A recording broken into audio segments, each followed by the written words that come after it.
During my Twitter chat yesterday, a lot of folks were asking for more on the Aaron Hernandez murder cases. You tweeted, we listened, we'll deliver. How do you plead? Not guilty. When you win a national championship, become an All-American, get drafted by the Patriots, and become an All-Pro, you've pretty much made it. So when a tight end like Aaron Hernandez ends up in handcuffs, charged at first in 1 and now 3 murders, it's the ultimate fall from grace. This case was never about Aaron Hernandez, and his notoriety. This case was about, as all our cases are, about the victims, about accountability, about getting justice. There is no eyewitness testimony. There were no inculpatory admissions. There has been no indication of any direct evidence as to who shot the decedent, who was present when the decedent was shot, whether there was a plan to kill the decedent, and any evidence indicating that if there was such a plan, that Mr. Hernandez was part of it. After a rough-and-tumble upbringing and at least one failed drug test in college, Hernandez appeared to be getting his life together. He left the University of Florida for NFL stardom and eventually signed a $40 million contract extension in August of 2012.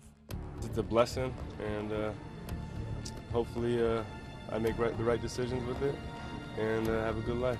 You get changed by the Patriot way, and now that I'm a Patriot, I have to start living like one and making the right decisions for them. But by that time, prosecutors say he had already orchestrated and committed 2 murders. And while he played through the 2012-2013 season without scrutiny, by the next June, Hernandez was under arrest, leaving teammates at a loss. There's a very human, compassionate element that we all have, and when it's someone that, has been on our team, it's a very sad thing. Now, Hernandez sits in jail, not too many miles from the stadium where he earned football glory, yet a world away. And Aaron Hernandez could be back in court this week or next week for an arraignment. No date has been set. All right, let's bring in our legal dream team to talk about what's happening on this one. And, you take a look at where he's sitting. He's not sitting in a good spot.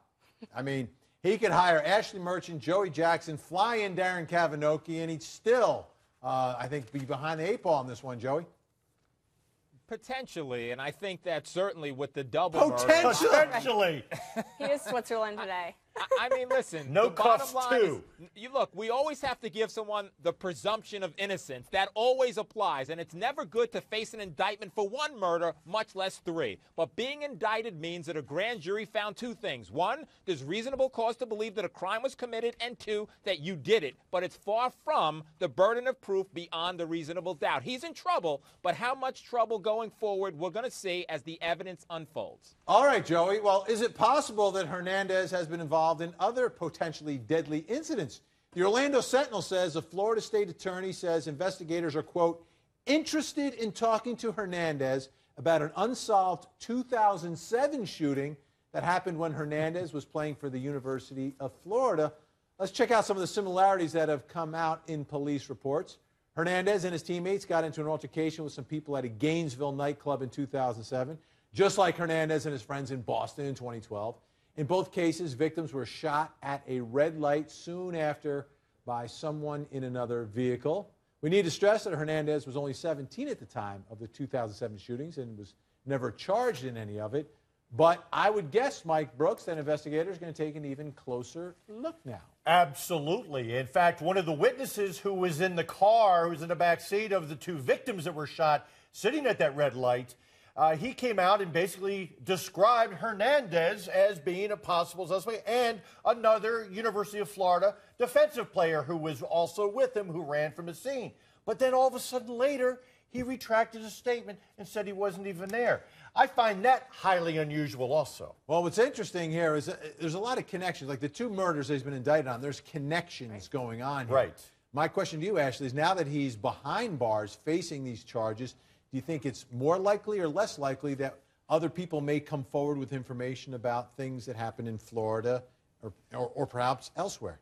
I think it's a lot more likely if they feel safe because he's behind bars. But there's been some implications, some arguments that maybe this was gang-related, maybe he had some other associates. And if that's the case, I don't think these people will ever feel safe coming forward. If they actually do have information, but they may not. And that may be why they're not coming forward. Legal question for Joey Jackson. Joey, that presumption of innocence, how many indictments? I mean, is it an unlimited amount so you can be indicted on like 30 murders and you're still presumed innocent, correct?